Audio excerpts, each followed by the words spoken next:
ഞങ്ങൾ നടവയിലെ ചിറ്റാളർക്കുന്ന് മുണ്ടക്കൽ വീട്ടിലെത്തുമ്പോൾ മിക്കി കൂട്ടിനകത്ത് നിന്ന് നിർത്താതെ കുരയ്ക്കുകയായിരുന്നു.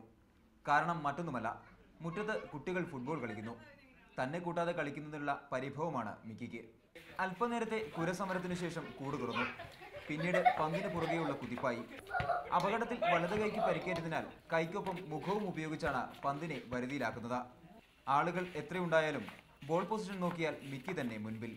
കാണികളുടെ പ്രോത്സാഹനം കൂടിയായപ്പോൾ ആവേശം ഇരട്ടിയായി.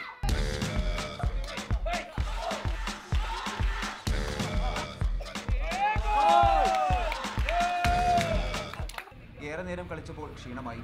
ഇനി അല്പം വെള്ളം കുടിച്ചാവാം അടുത്ത കളി. ചെറുപ്പം മുതലേ ഫുട്ബോൾ മിക്കിക്ക് ജീവനാണ്. പന്തിലുടുന്ന ശബ്ദം കേട്ടാൽ കൂട്ടിനുള്ളിൽ പിന്നെ കുരസമരമാണ്. എൻ്റെ ചെറുപ്പത്തിൽ ഞാൻ മുറ്റത്ത് ഫുട്ബോൾ കളിക്കുമ്പോൾ വെറുതെ ഞാൻ തന്നെ തട്ടി കളിക്കുമ്പോൾ ഈ പട്ടീനെ അഴിച്ചുവിട്ട് കൂടെ ഞാനും കളിക്കാറുണ്ടായിരുന്നു.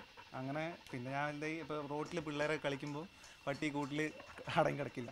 മിക്കിയുടെ ഉടമ ജർമ്മൻ ആരാധകനാണ്. ജർമ്മൻ ഷെപ്പേർഡ് ഇനത്തിൽപ്പെട്ടതിനാൽ മിക്കിയും ഒരുപക്ഷെ ജർമ്മനിക്കൊപ്പമായിരിക്കാം. ലോകകപ്പ് ആര് ജയിച്ചാലും മിക്കി എപ്പോഴും ഫുട്ബോൾ തട്ടും, ഒരു നല്ല കളിക്കാരൻ്റെ മെയ്വഴക്കത്തോടെ.